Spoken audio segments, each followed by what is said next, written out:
All rise. The Court of Appeals, Division 1 is now in session.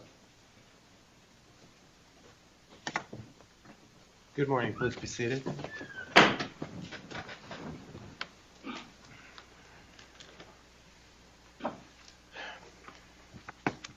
We're here for oral argument in case number 1CA SA190119, HISKETT versus the Honorable Lambert, State Real Party and Interest. I would alert everyone that these proceedings are being audio and video recorded, so we would ask counsel to please identify yourself and your client at the beginning of your argument. Now, each side will be provided for 20 minutes of argument. I know there are multiple amici or other participants. We don't care who is arguing. You're just given 20 minutes per side, and if you're talking, your time is running. Just giving you a heads up. Petitioner's side is responsible for watching the clock to reserve a portion of that time for rebuttal if you desire. We have read the pleadings. We've discussed this case this morning in conference. Counsel, you may proceed.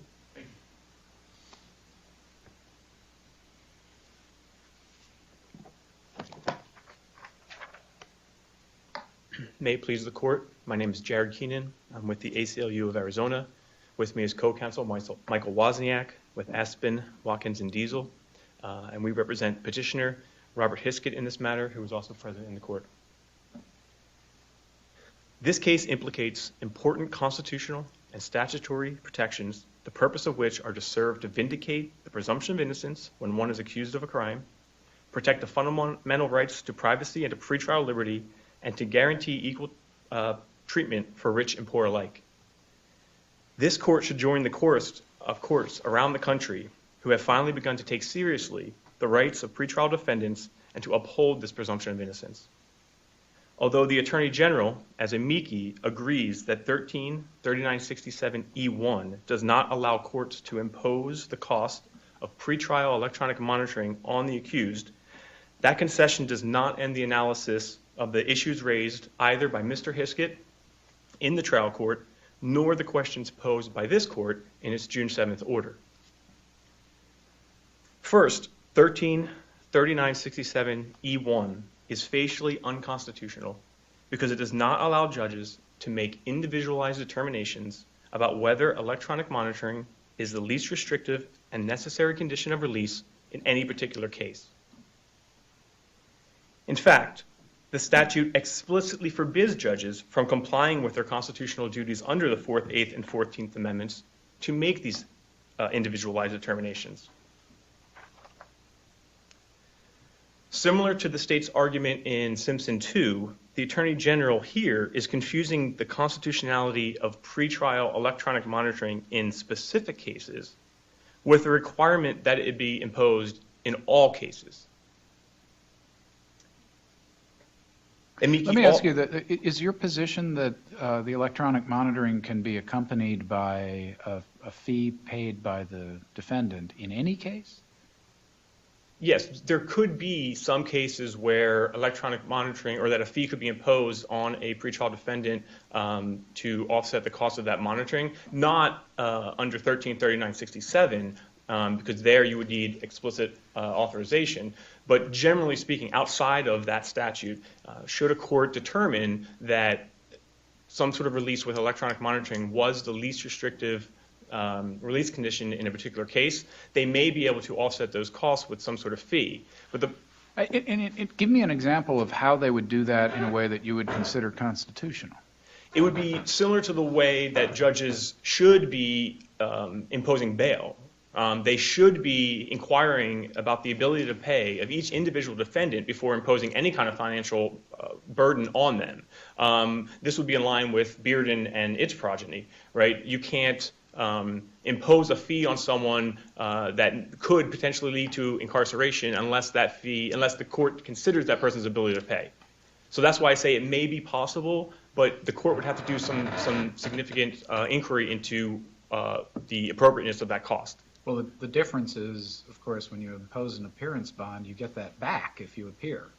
And you're suggesting that defendants could be made to pay constitutionally for electronic monitoring in a way that they would never get back, that strikes me as a significant difference. Correct.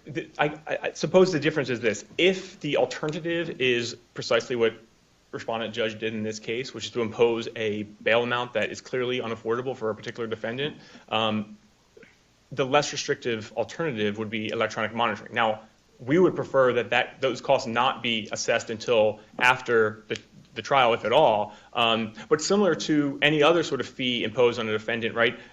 Similar to the way that the cost of appointed attorney, the defendants can be made to offset some of that cost if they have the ability to pay. They can't be thrown in jail if they can't pay it up front, right? So you're suggesting that if a defendant has the ability to pay either some or all of the fee, that it would be constitutional to require them to pay it, but if they don't have that ability, then the state has to step in and provide the cost of electronic monitoring. Is that the sliding scale you're using? That's correct. The issue really is under Bearden, right, is particularly in a county like Mojave, where the serious threat of incarceration is there should the person not pay for electronic monitoring. In that case, the fee has to be waived in the case of an indigent defendant. But under your analysis you just gave us, it would be okay under the Constitution for the county to charge a pretrial defendant for the cost of being in a jail cell? Yeah, no, they would not be able to do that. How's that any different than what you're suggesting? I suppose what I was attempting to answer is the situation where the alternative to being released on pretrial on electronic monitoring was pretrial incarceration.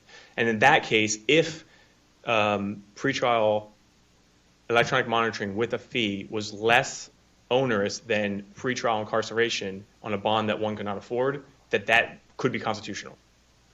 How, if you were arguing for the constitutionality of such an order, what would your argument be? I can well imagine the argument against, right? Because I sense it's likely that everyone in the room would agree that at least before conviction, it would be unconstitutional to charge someone for the cost of their pre-trial incarceration. Is that a fair Yes. assumption? Okay. So I don't see how constitutionally requiring someone to pay the cost of electronic monitoring is different. And if we can't charge someone for the cost of pretrial incarceration, how can we charge them for the cost of virtual pretrial incarceration?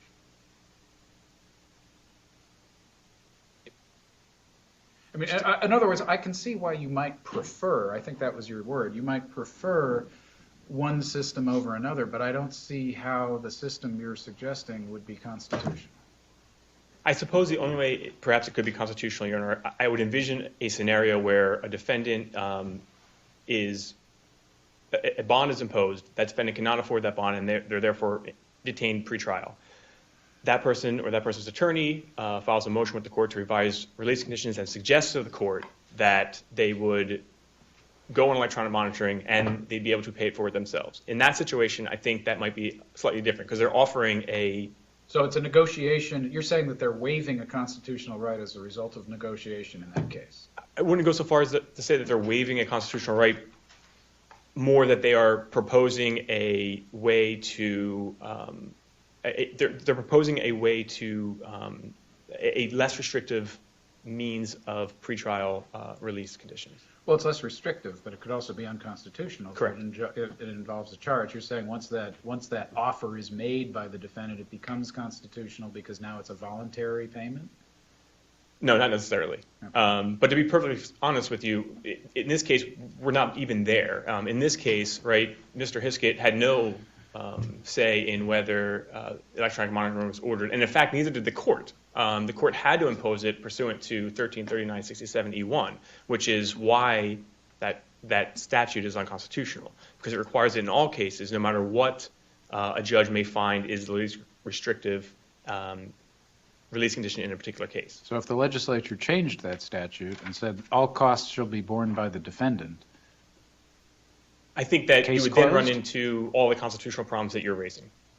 The difference between that and, say, the statute that allows costs to be placed onto post-conviction probationers is clear in that, in that sort of analogy. Post-conviction, I think, is a very different world, Certainly. right? Counsel, are there any other counties besides Mojave County that imposes the cost on the pretrial detainee? We are aware of none. So this is only a Mojave County problem?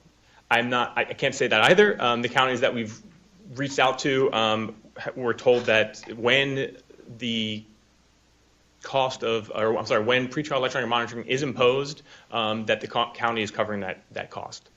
This is particularly under 1339. In all cases or only under the statute? The answers we were receiving was that under 1339-67, when it's mandatorily or categorically imposed, the county is picking up the cost of that monitoring. Does the county do any voluntary electronic monitoring where it picks up the costs? That I do not believe. I know of no examples. You don't have evidence of that? I have no evidence of that. Okay.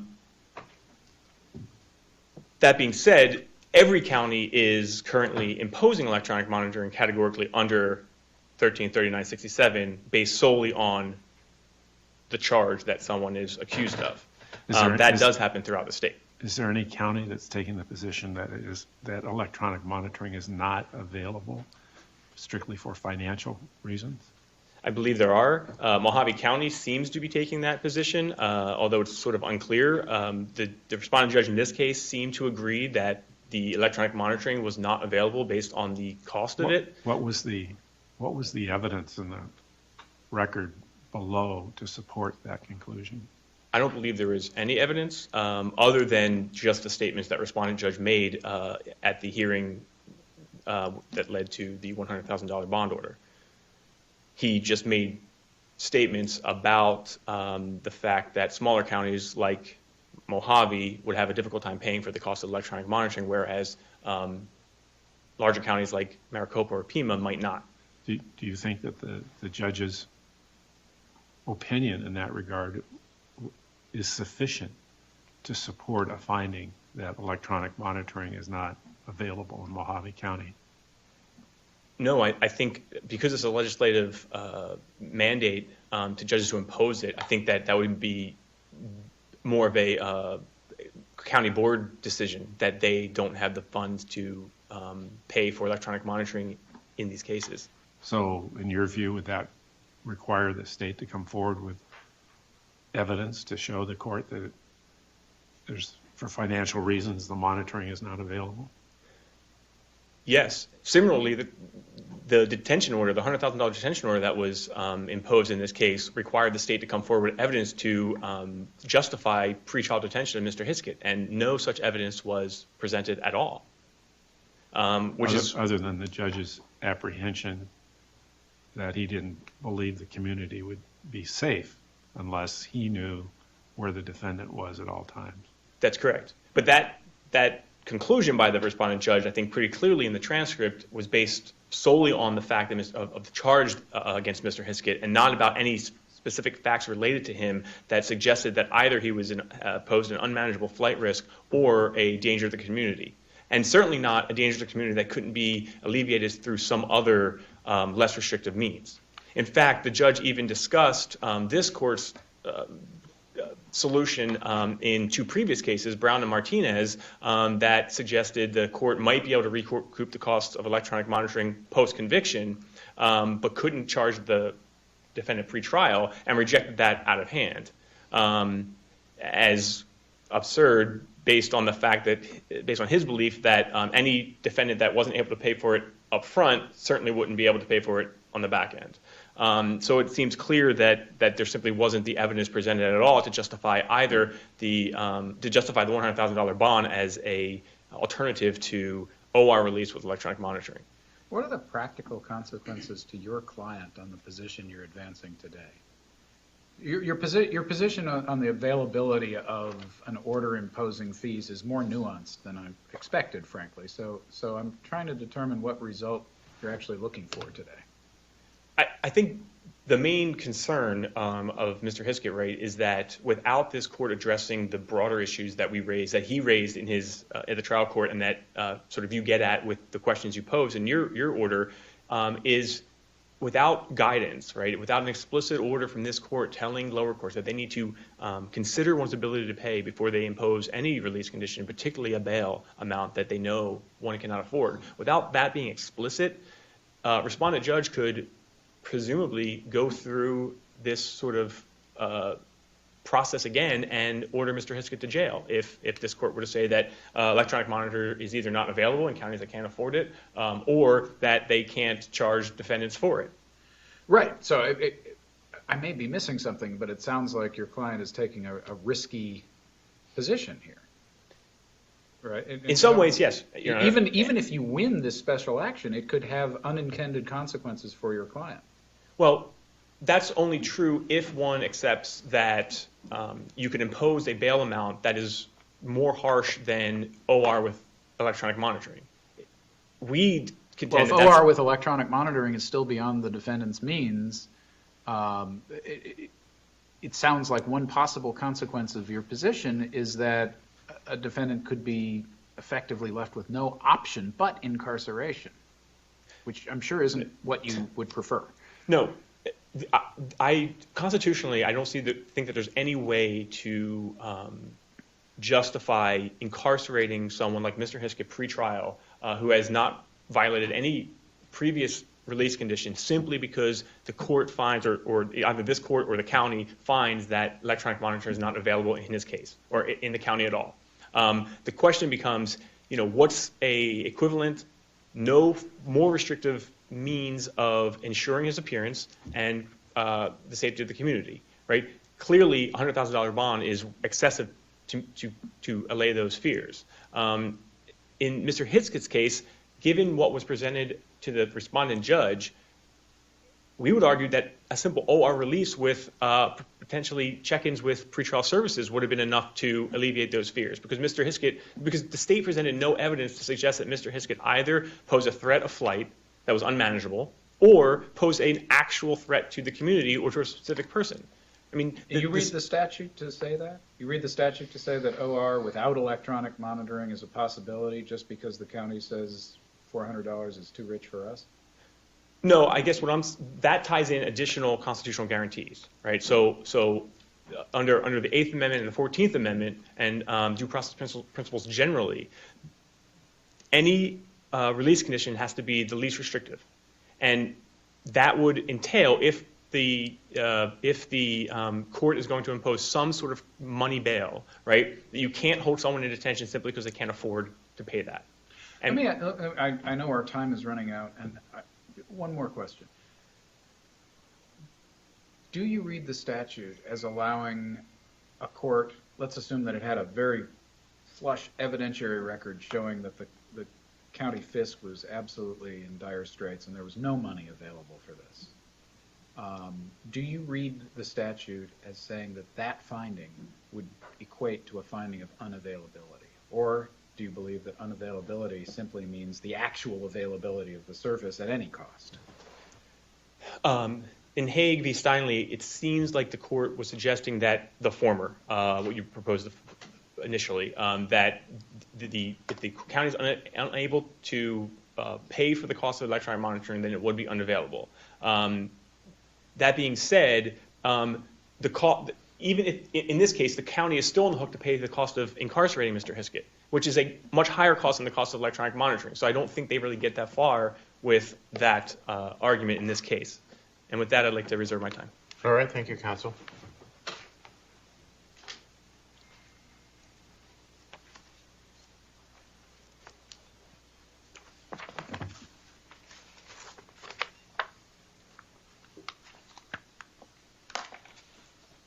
May it please the court. My name is Jacob Cody. I'm with the Mojave County Attorney's Office representing the real estate in interest, just some preliminary matters. I will be taking up approximately half the time, and the Attorney General's office will be taking up the remainder of my time. I'm here to address the bond issue, the $100,000 bond issue specifically. The Mojave County does not take a position on the GPS constitutional issue. the Attorney General's office will be will be addressing that issue. I wanted to. Does the county take a position on whether electronic monitoring is available in Mojave County? Yes, and the short answer is it is not available if the defendant is not paying for it. If it is ordered. What's the evidentiary basis for your answer? We're a small county with limited resources. We simply don't have. Again, where's the evidentiary basis for your answer? This was something that was not gone into in great detail at the bond hearing. As far as I can tell, there was no evidence at the hearing on this. I will simply represent that Mojave County. We don't proceed by avowals on these issues, either at the trial court level or the appellate court level. And when we ordered Mojave County to file a supplemental brief, it failed to do so. I have a hard time believing that we can resolve this case based on your representation at oral argument. And I understand that. I do not have that information. I am simply saying that. Why wasn't the brief filed when we ordered it? We decided to not take a position on the main. With all due respect, you could have said that in a filing that was responsive to our order. Orders generally mean that council should comply with them. So we're left in an awkward position today with no record from the county, which is, as you put it, the real party in interest, even though we not only invited but directed that brief to be filed. And I understand that, and that is certainly something that, if this comes up in the future, we can do. I will say. It will. So, Mr. Cody, just to make sure we're not taking up too much of your time on this, what I'm hearing is that with respect to our order directing the parties to provide a supplemental brief on very specific questions, that Mojave County is not taking a position on any of those. Is that correct? The position is that it's unavailable, and we certainly have a position as to the reasonableness of the $100,000 bond, which I can get to. Okay, well, how about your position on this question then? The cost of pretrial incarceration is more than the cost of electronic monitoring, right? Can you say that again? The cost of pretrial incarceration is greater than the cost of electronic monitoring. In other words, it costs more than $400 a month to keep somebody in jail. It certainly can, yes. Okay. So why is electronic monitoring unavailable again? Simply due to the limited resources of the county, But you have resources to keep this gentleman in jail. Why wouldn't you have the resources to provide for the $400 it takes to monitor him if he's out? and it wouldn't simply be this defendant, it would be other defendants as. Well, how many defendants would be under the statute? That's the kind of information that would be relevant to our decision, don't you think? I don't have any specific information about that. I will simply say it is unavailable in Mojave County, and I can address. Well, that's just a conclusion. That's just a recitation of a word at this point. We're asking you the reasons, and I'd appreciate a response. Do you know how many defendants would this statute would apply to? I don't have an exact number. Ballpark? It could be several dozen. And Mojave County is spending how much money per month to keep this several dozen in jail? And that can be a large cost, and we don't want to add to those costs with the electronic monitoring. Well, wouldn't you be subtracting from those costs by using the electronic monitoring? Again, it's not just this defendant. I also think where available, the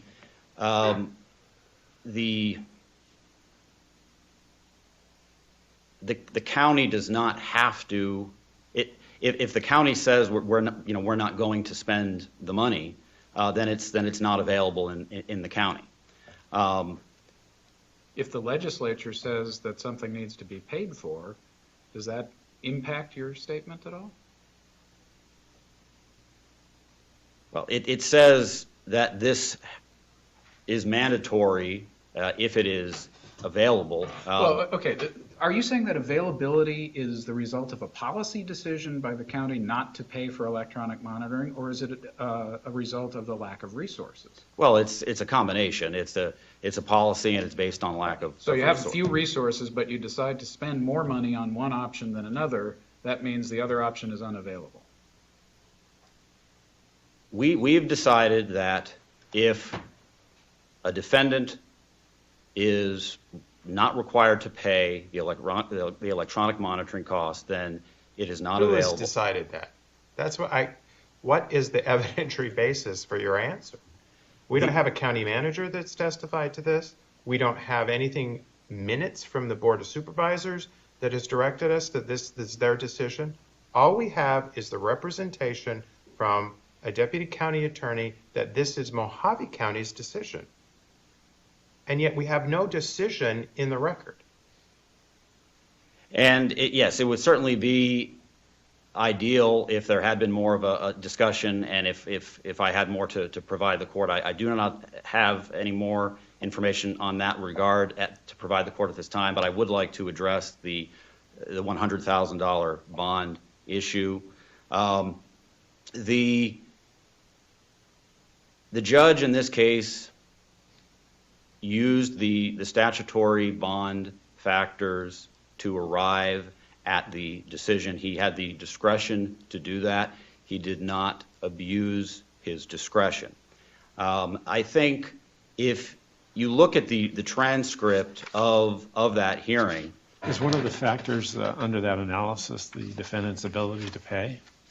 Yes, I think that is I part of the. don't remember any discussion in the transcript about that issue. The defendant's financial resources are certainly a factor. I do believe that in that transcript there was certainly by the defense a discussion of the defendant's financial difficulties. Well, And probably in the context of his apprehension that he wouldn't be able to continue paying the $400 a month for the electronic monitoring. That's correct, but the subject was brought up by the defense. That was certainly something that the judge heard. The judge was discussing cost as one of the many factors. There are certain factors that weigh in favor of the defendant. There are certain factors that weigh against the defendant. I think the court considered all of them. If you look at this transcript, this was a much more, I think, thorough examination of the different factors, a longer bond review hearing than we have in most cases. In most cases, we're talking about only a couple of minutes. In many senses, this was a better, more productive, more ideal hearing than we have in other cases because there was so much back and forth, there was so much discussion about the different factors.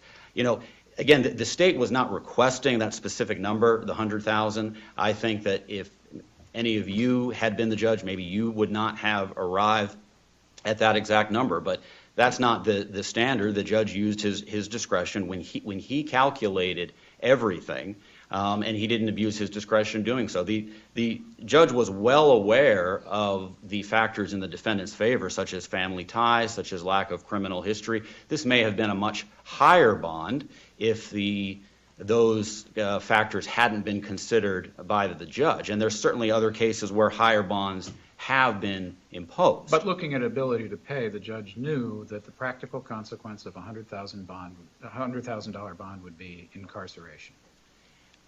And I certainly think the law makes a distinction between the judge having to consider the defendant's ability to pay on the one hand, and the judge setting a bond that the defendant cannot pay. Well, considering could also mean that the judge considers it and sets a bond that will assure the defendant's inability to pay. I don't think anybody would say that that's an appropriate consideration of the factor. And I don't think that's what was happening. I don't think there's any evidence that the judge was intentionally setting a bond just so the defendant could not pay it. But simply because the defendant cannot pay it, that does not mean that the judge abused his discretion. He took the ability to pay factor into consideration along with everything else.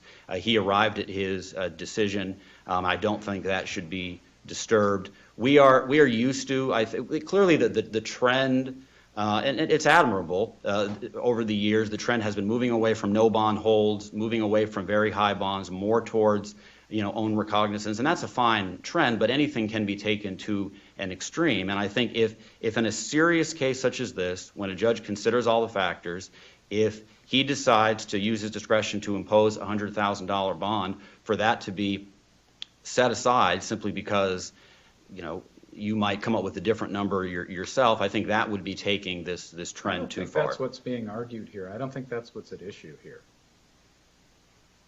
The question is not whether this court should make the bond, $85,000. The question revolves around whether a judge's finding that the defendant could safely be released OR for about $10 a day should be considered in light of a $100,000 bond requirement. And the last thing I'll say before I cede my time is kind of related to that point. The defense had made a point, well, the $100,000 bond is far more onerous, and perhaps financially it is more onerous. It's less onerous in the sense that he's not being monitored by the GPS. So being in jail is less onerous than ankle monitoring? In one sense that it is. It's a balancing test. I don't think it's only the financial burden we should consider. I suspect that if it were your ankle at issue, that you would find it significantly less onerous to have that ankle monitor on than to be in jail. And if I told you, well, in one sense, you're going to jail is actually a good thing for you, you might disagree. And I don't disagree with that. I'm simply saying that it's not just the financial aspect that we should look at. So in that one sense, it is less. Mr. Cody, when is the trial going to start in this case? Do you have any idea? I believe the current date is December 3rd. Of this year? Yes. Okay, thank you. And with that, the estate cedes its remainder of its time to the Attorney General.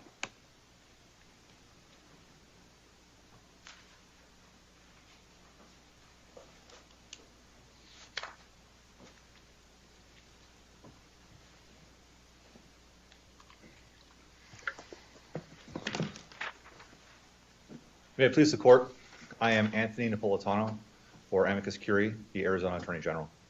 Thank you very much for submitting an amicus brief and responding to our order. We do appreciate that. Thank you, Your Honor. This case can be resolved on uncontested statutory grounds. Electronic monitoring under 133967E1 is not available in Mojave County. Section 3967E does not authorize courts to pass the costs of mandatory monitoring onto defendants. The Arizona Supreme Court's decision in State v. Reyes makes clear that a court may not pass the cost of a pretrial release condition onto a defendant without statutory authorization, and none exists here. May I ask you, just since you took the time to prepare an amicus brief, whether any other counties are similarly situated to Maricopa or to Mojave at this time? Not to my knowledge, Your Honor.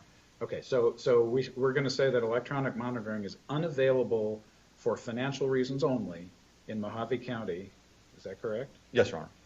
But in Santa Cruz County, La Paz County, Greenlee County, all the electronic monitoring you want?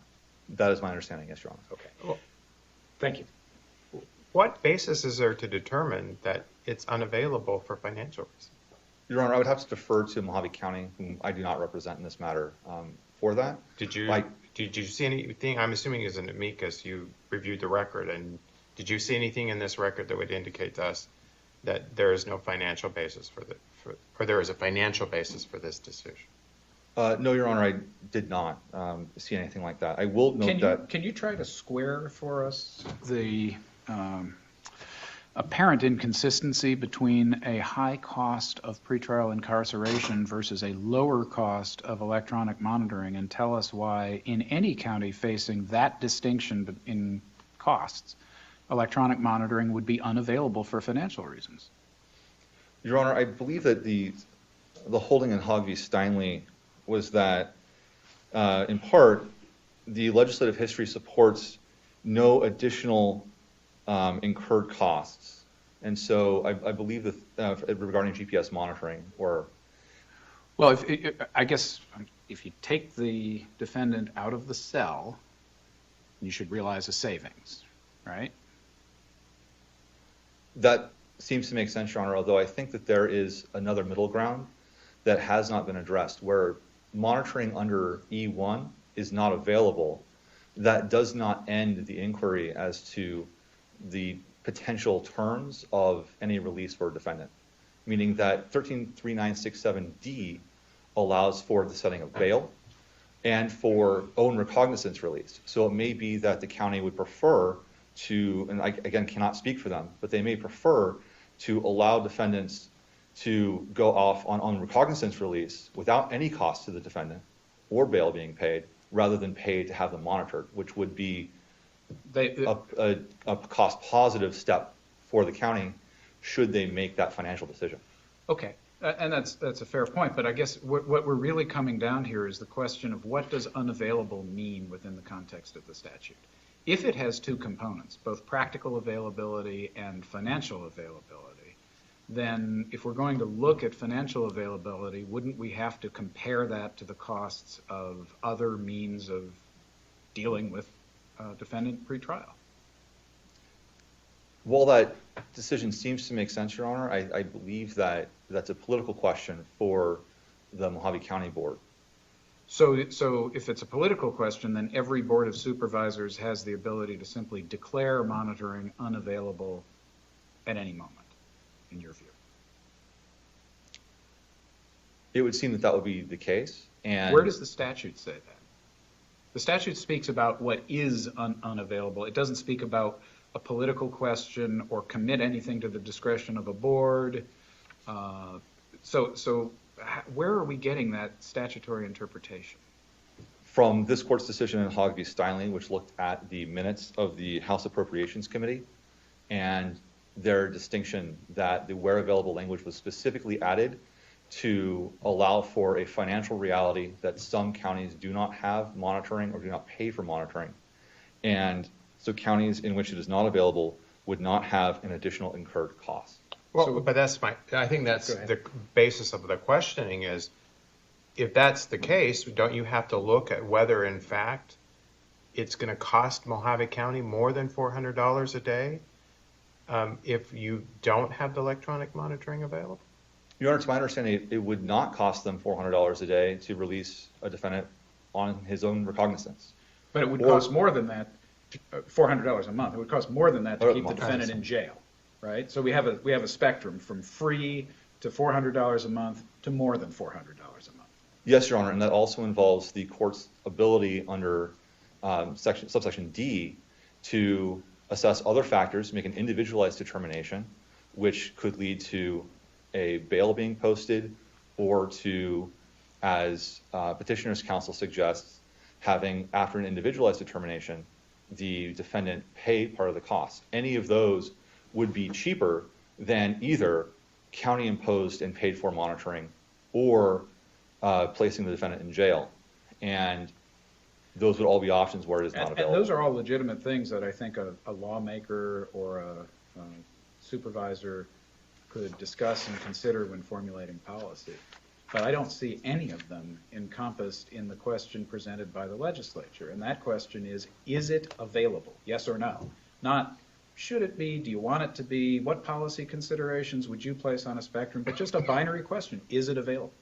And so when we're confronted with that one word from the legislature, unavailable, are you suggesting that our only basis to conclude that that's a political question as opposed to a simple question of fact is legislative history?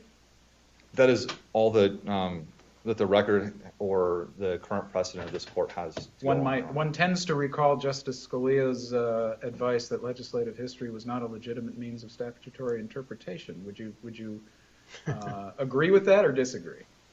I think agreeing with that would have to then require me to say the court made an inappropriate decision in Hogg v. Styling, which I'm not willing to do, Your Honor. So our court was right and Justice Scalia was wrong. Okay. We'll put that, Maybe we'll put that in the Fair enough. Thank you, counsel. Thank you, Your Honor. Any final word? Thank you. This court had several questions about references to the record that may indicate the financial situation in Mojave County. The only thing I can point to, Exhibit 1 attached to the petitioner's supplemental brief is an email from the head of the probation department in that county, in Mojave County. He indicates that the probation department doesn't have funding for GPS monitoring, and therefore they can't afford it, or they get stuck with the bill, I think is how he put it. The only thing that suggests, sort of implicitly, is that it's not necessarily an issue of adequate financial ability, because obviously jail costs more, but more of a funding situation, right? Where Mojave County apparently is funding maybe the jail more than it needs to, and the probation department or GPS monitoring less than it needs to. Was that in reference to this statute or just in general? That was in reference to two prior cases that raised these issues, Brown and Martinez. It was a inquiry from the defense counsel about whether informing probation that his clients did not have the ability to pay for electronic monitoring, and were there any alternatives or cheaper ways of accomplishing the electronic monitoring. And in response to that, the probation department made it clear that they don't have the funding for it, and that if, I think he said simple equation, if they don't pay, the monitor's removed and they go to jail. So it was not tied directly to Mr. Hiskett, but it was tied to this issue of pretrial electronic monitoring when it was imposed pursuant to 1339-67.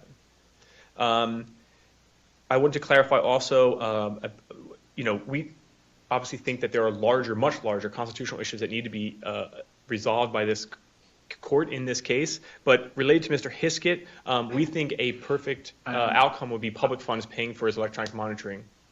Understood, but when you say there are other constitutional questions we need to resolve in this case, do you actually believe we need to resolve them in this special action, or just in Mr. Hiskett's case generally as it progresses forward? I think that there would be no other time to adequately address them other than the special action. As you heard, his trial was set in December 3rd, which means there's several months of pretrial time between now and then. Mr. Hiskett very well may be, unfortunately, thrown in jail again if respondent judge does not have guidance on what he needs to do when setting bail amounts. Again, the state mentioned that bond hearings in Mojave County take a couple minutes. We think that's evidence of the problem, that exemplifies the problem, that judges, and this judge in particular, is simply not considering one's ability to pay before imposing detention orders. Thank you. Thank you, counsel. The matter is deemed submitted. We'll issue a decision in due course. Thank you.